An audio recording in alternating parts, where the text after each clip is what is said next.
Welcome to the deep dive. We take your sources, we plunge right in, and we pull out the most valuable nuggets of knowledge and insight, just for you. It's basically your shortcut to being well-informed. We try to pack in surprising facts, maybe a little humor, keep you hooked. Exactly. And today we're getting into a topic that, well, it might seem kind of simple at first glance, but it turns out it's incredibly profound. It's the powerful connection, one that's often overlooked, between your physical health, especially, what you eat, and your sexual health and intimacy. Yeah, we've been really digging into excerpts from this book, Clean Eating, Dirty Sex, Sensual Superfoods and Aphrodisiac Practices for Ultimate Sexual Health and Connection by Lisa Davis. And honestly, it's been pretty eye-opening. This source, it brings together expert interviews, the science behind it all, personal stories, including the author's own, which is really raw and honest, and even practical stuff like recipes. It really shows how making deliberate choices about your lifestyle, starting fundamentally with your diet, can transform not just your body, but, well, your intimate life too. Right. So our mission for this deep dive is basically to uncover those core connections that the author and her experts reveal. You know, how cleaning up your diet, moving your body, healing your inner world, and maybe practicing more conscious intimacy can all work together to boost your sex life and that feeling of deep connection. We're going to uncover some, honestly, surprising links between foods you eat every day and things like hormones, blood flow, even emotional blocks you might not realize are holding you back. You ready to think a bit differently about what healthy really means for your whole self? Okay, let's dive in. So the absolute foundational idea, the core of this deep dive, is that what you fuel your body with is just paramount. It makes you think of that old saying, right? Let food be thy medicine. And medicine be thy food. Wow. Exactly. Right. Right at the heart of it. The message is super clear. Your food choices directly shape your physical health, your emotional health. And that creates this ripple effect. It significantly impacts your relationships and, your sex life. And the source contrasts this really starkly with what it calls the dirty diet, which, let's be real, is pretty much the standard American diet, or SA. SA, yeah, a name that feels painfully accurate when you look at the effects described in the book. This diet, it's characterized by highly processed foods, often factory farmed, loaded with sugar, refined grains, those unhealthy inflammatory oils. It's got plenty of calories, sure, energy dense, but it's critically lacking in the actual nutrients your body needs to, well, thrive. And the experts in the book, they link this SAD diet to a whole host of serious health problems, things like diabetes, heart disease, nerve damage, neuropathy, which can definitely affect sensation. Absolutely. Even eye diseases like glaucoma, cataracts. These can be long-term results of, poor circulation and inflammation tied directly to diet. Yeah. And here's where it gets really relevant for today's topic. This SAD diet is strongly linked to decreased libido, and perhaps most crucially, reduced blood flow throughout the body, including to the sexual organs. Wow. That reduced blood flow. It's a primary factor in erectile dysfunction, ED. Dr. Michael Klaper is quoted warning about refined sugar molecules specifically. He calls them troublemakers that damage our bodies. Yeah, and Dr. Michael Fenster, an integrative cardiologist, he highlights the fundamental lack of balance in the SAD diet. It just doesn't give your body what it needs to function optimally, let alone, sexually. So the book really champions a shift towards clean eating, but it's not presented as some restrictive fad diet you do for a few weeks. No, not at all. It's framed as a sustainable lifestyle change. The author even came up with this term whole fooditarian to describe it, basically focusing on meals built from whole, unprocessed foods. And a huge piece of this shift is rethinking fats. For years we were told, avoid fat, but the source makes it clear. You need smart fats. Absolutely. Dr. Stephen Masley is a big proponent of these smart fats. We're talking about healthy oils like almond, avocado, extra virgin olive oil, fish oil, hazelnut, virgin coconut oil. Okay. And also whole food sources like avocados themselves, coconuts, dark chocolate, nuts, olives, wild salmon. And these smart fats are vital because they're the building blocks for healthy sex hormones. Right. And they're crucial for keeping arteries flexible, promoting good blood flow everywhere. Exactly. It's the direct opposite of those bad vegetable oils like refined corn, soybean, canola that used to be marketed as healthy, but actually contribute to inflammation and, well, hinder that vital blood flow. Lean protein is another cornerstone. Things like grass-fed beef, pasture-raised chicken and eggs, wild salmon, shellfish, Greek yogurt. These provide complete proteins, meaning they have all those essential amino acids your body can't make itself. And Dr. Lori Shemek points out these amino acids are critical for like almost everything: mood, energy, brain function, immunity, making hormones and enzymes. Right. Even balancing blood sugar, which helps manage those hunger hormones, ghrelin and leptin, all things that definitely impact your energy and mood for intimacy. Yeah, absolutely. Now, when it comes to carbs and this clean eating approach, the focus is really on colorful vegetables. They are just nutrient powerhouses, fiber, antioxidants, phytochemicals. Feeds the good gut bacteria, fights inflammation. Exactly. There's a great simple tip from dietitian Erin McDonald in the book. Just aim for at least 3 different colored veggies at each meal. Easy enough, right? That seems doable. For fruit, the advice is generally to limit it a bit because of the sugar and prioritize lower sugar, high antioxidant options like berries. Okay. The concept of the alkaline diet also comes up, explained by Dr. Daryl Geoffrey. The basic idea is to keep your blood pH slightly alkaline. How do you do that? Mostly by eating a majority of alkaline-forming foods, primarily fruits and vegetables, and limiting the acid-forming ones like animal protein, sugar, processed stuff, bad fats. And the book explains, if your diet's too acidic, your body has to work really hard to buffer it. And it does that by, get this, leaching vital minerals like calcium and magnesium from your bones and muscles. Wow, that's not good. Definitely not just bad for bone density. It can contribute to fatigue, low energy, feeling generally unwell, none of which really sets the mood. Oh, kidding. And speaking of feeling good, gut health.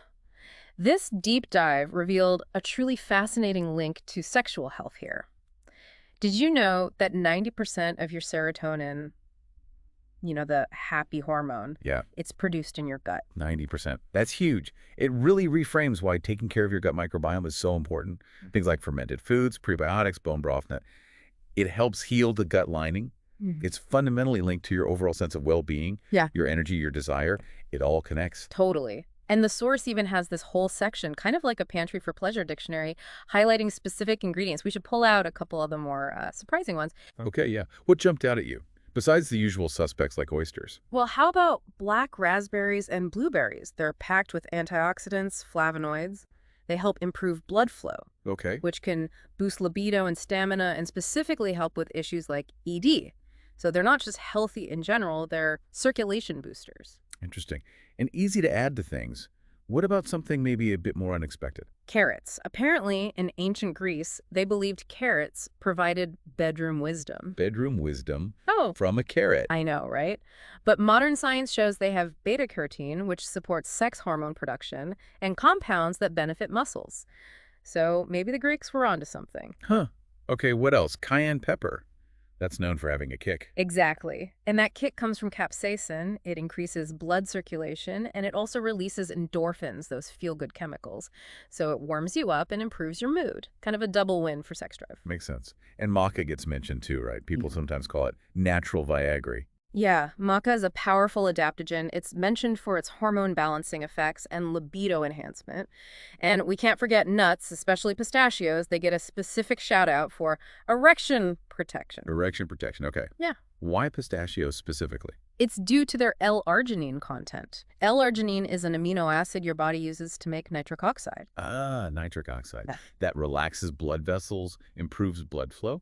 So yeah, pistachios can literally help get things flowing where you need them. Precisely. The book also throws in recipes to make this all practical. There's a bone broth recipe. It suggests a pig's foot for maximum gelatin, but don't worry, other bones work too. Good to know. Sweet potato toast topped with salmon for staying power, chili peppers for blood flow, or simple spiced chicken thighs packed with those B vitamins for energy. It really does make you stop and think about your own plate, doesn't it? Every meal is an opportunity. How is what you're choosing to eat actually fueling your life? And more specifically, how might it be impacting your energy, your mood, those intimate connections? It's a fundamental connection the book keeps bringing us back to, again and again. Okay, so moving beyond the kitchen, this deep dive makes it crystal clear that physical activity, or just, movement, is equally crucial for sexual health. And it's definitely about more than just burning calories. That's a really key distinction. The source emphasizes this absolute link between cardiovascular health, the strength of your heart, the health of your arteries, and sexual function. Yeah, for men, ED, erectile dysfunction, is often called the canary in the coal mine. Right. It can be one of the very first warning signs that there are underlying circulation problems or maybe arterial stiffness developing elsewhere in the body. And for women, good blood flow and cardiovascular health are absolutely essential for arousal, lubrication, sensation, and just overall sexual satisfaction. So getting your heart pumping sends that oxygenated blood everywhere it needs to go. The book highlights various ways to move. Weightlifting might surprise some people. Yeah, you don't immediately think of that for sex drive. Right. But it's discussed for its role in boosting testosterone levels in both men and women. And testosterone is strongly linked to libido. Experts like Ted Spiker and Hollis Liebman talk about this, and the author even shares her own experience, how building physical strength made her feel more empowered generally. Interesting.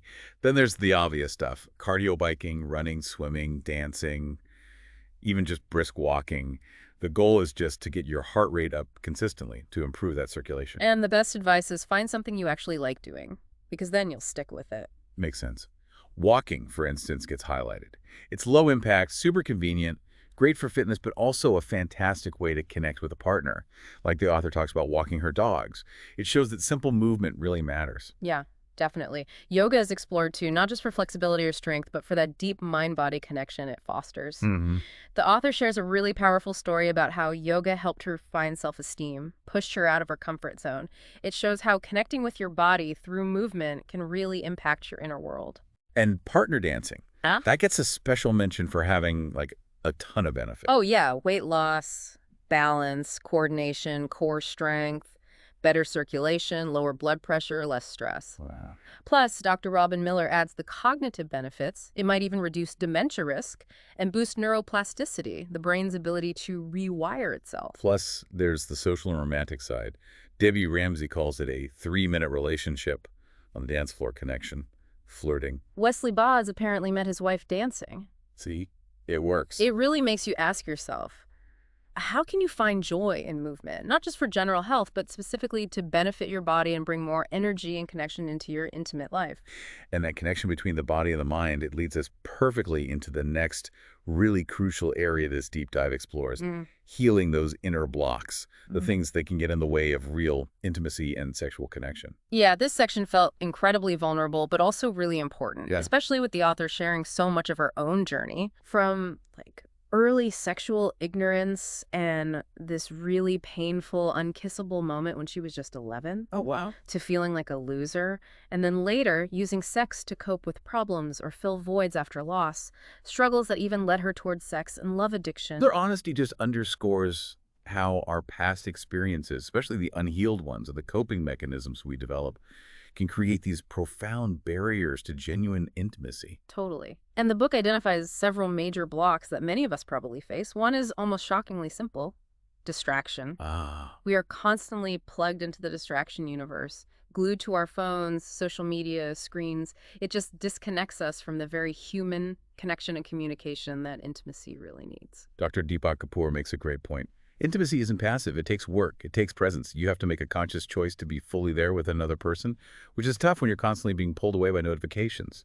Another huge block is chronic daily stress.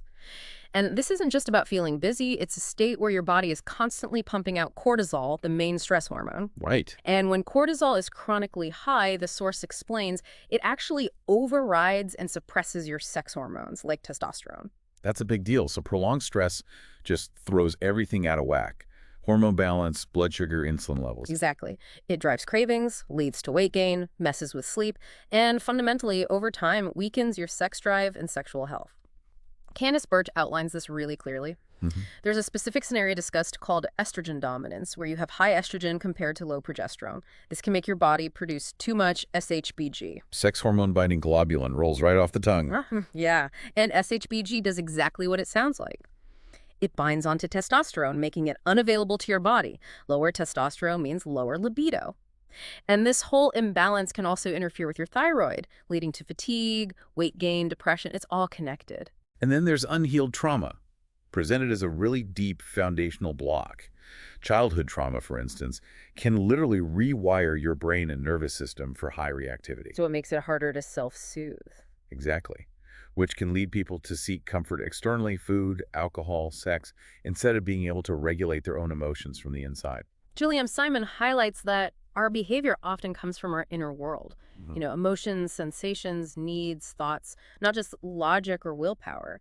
And navigating that inner landscape, changing those patterns, it takes practice. It takes skill. But the hopeful message she offers is that our history is not our destiny.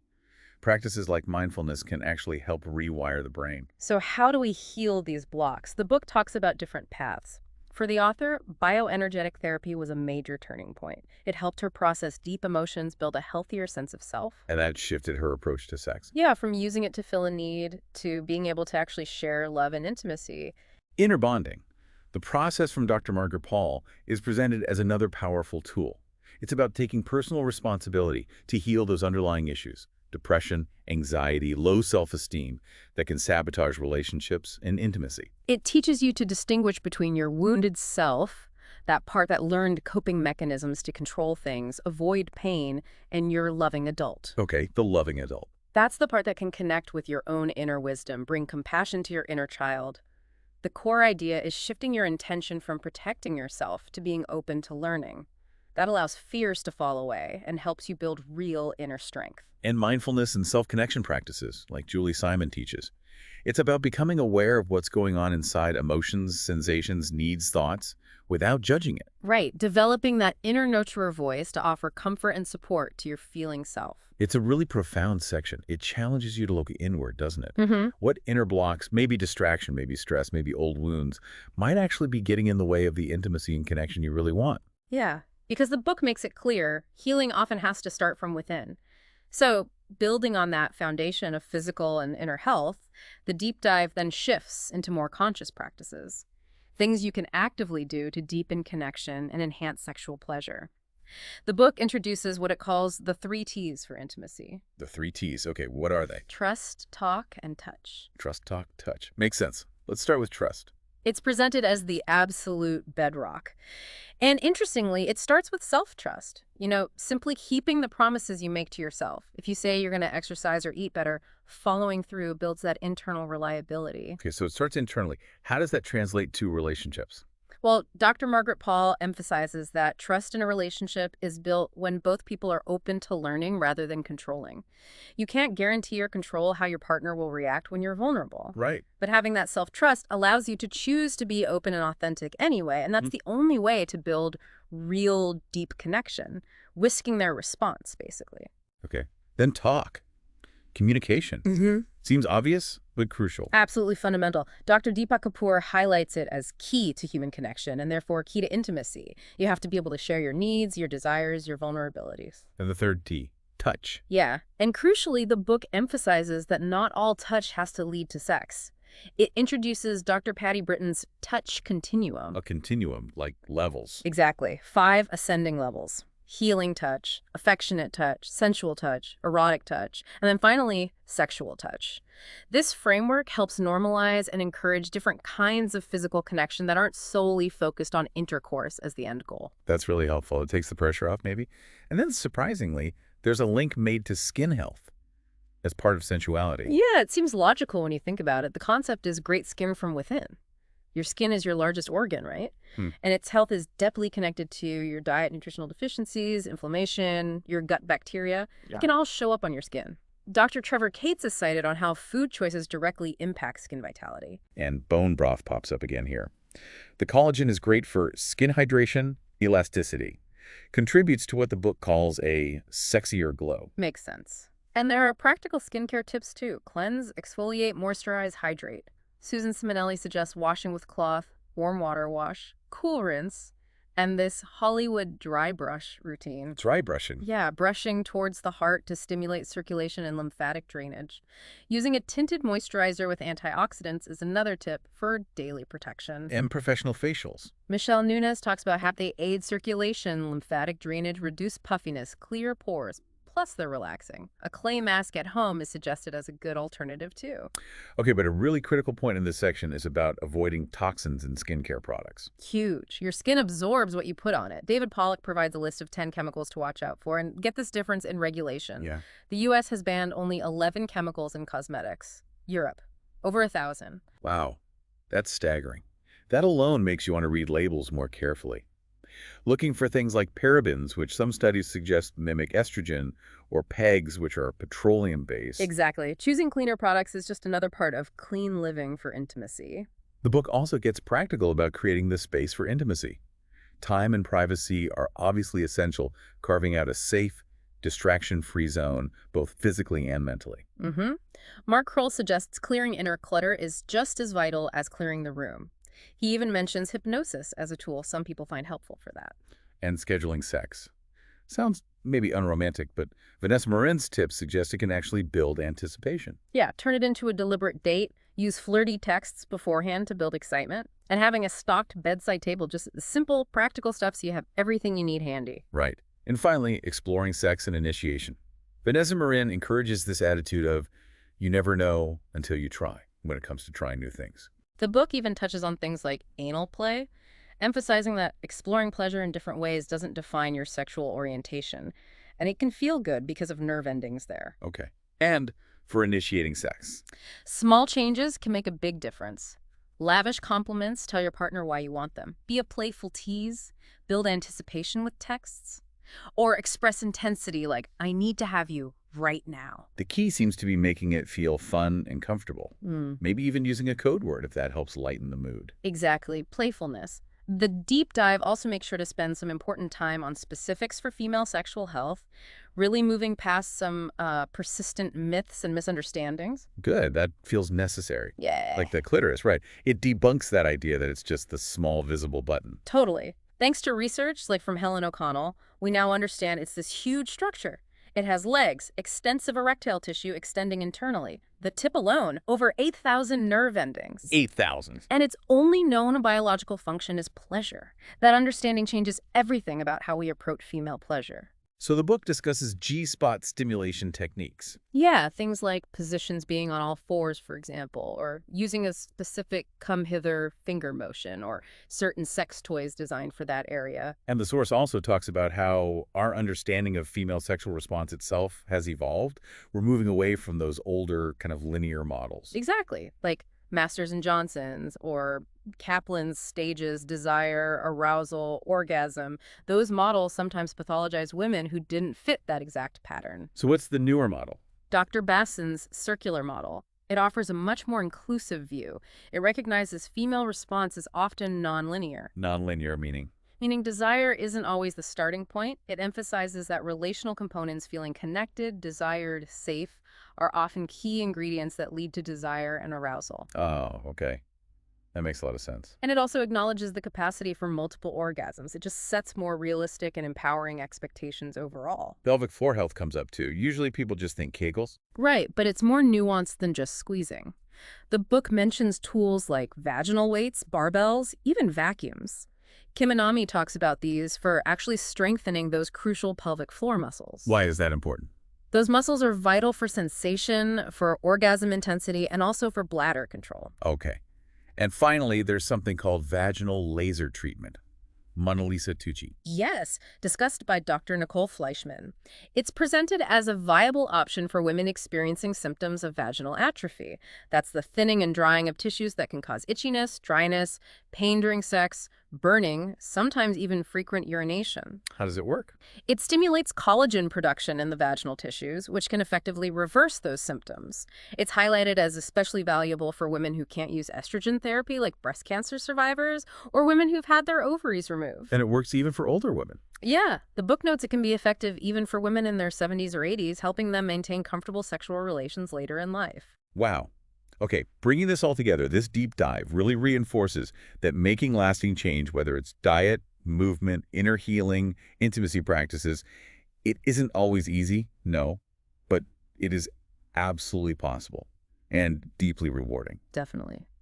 There's a story about Natalie, a self-described serial dieter, who finally found a sustainable path. Her breakthrough came when she stopped just chasing quick fixes and started studying herself to understand why she would gain weight back, why she fell into old habits. That self-awareness was the key for her. The book introduces a really helpful goal-setting method, too, called MOSS from Dr. Beth Freitzes. It's inspired by a rolling stone gathers no moss, keep moving, keep setting goals. MOSS. Okay, what does this stand for? M is for crafting a clear vision of your future self. Oh, is identifying your motivators, your compelling why. That why seems really important. The book suggests peeling the onion, asking yourself why like 5 or 6 times to get to the real root. Dr. Vies agrees, start with why. Exactly. Then the second S is brainstorming potential obstacles. The real-world stuff, time, habits, partners' routines, work, family demands, you name them. So you can plan strategies to manage them. That's the final S. And alongside that, identifying your personal strengths to leverage. Obstacles are tough, yeah, but the book reminds us they're not impossible to surpass. Good reminder. What other tips for success did it mention? Things like involving loved ones makes it more supportive, maybe even fun. Being kind to yourself, perfection isn't the goal, just get back on track if you stumble. Staying grateful, practicing mindfulness, being present, and don't forget to laugh. Yeah, keeping it light helps. The idea of doing it sexy together is also really encouraged. Oh, yeah. Making dietary or lifestyle changes with a partner creates the shared goal, mutual support. Start small 5 minutes of movement together, swap one soda for water, add a daily salad, or, if you're both ready, go all in. Aiming for progress, not perfection. Like 80% clean eating is presented as a great sustainable goal. Exactly. Cooking together, talking about the positive changes you're both feeling these things, can actually strengthen your bond while you're getting healthier. And for people doing this on their own. There's the concept of Be Your Own Betty, or BYOB, inspired by someone named Betty who prepped healthy meals for a friend. BYOB is about taking ownership plan, shop, prep your own healthy food if no one else is doing it for you. Taking responsibility. Yeah, and the really powerful closing thought on making change is that no starting point is too low and no step is too small. Every single small step counts. It's a success, and success builds on success. Wow. Okay, stepping back from all this detail. This deep dive really shows how everything is just so interconnected, isn't it? Totally. From the fuel we put in our bodies to how we move, how we maybe heal old wounds, practice conscious intimacy, even understand the nuances of our own anatomy. It all weaves together. It creates a more vibrant sex life, yes, but also just deeper connection overall. The core message that really shines through from this source is unmistakable. Your overall health is your sexual health. They aren't separate things. They're two sides of the exact same coin. So given how profoundly interconnected it all is, here's a thought for you listening. What's maybe just one small change you can make this week, inspired by something we talked about in this deep dive? Something that might create a powerful ripple effect, benefiting both your physical body and your intimate life. It's worth thinking about. And remember, all these insights, the stories, the practical strategies, they're drawn from the book Clean Eating, Dirty Sex by Lisa Davis. There's so much more in there to explore if this conversation sparked your curiosity.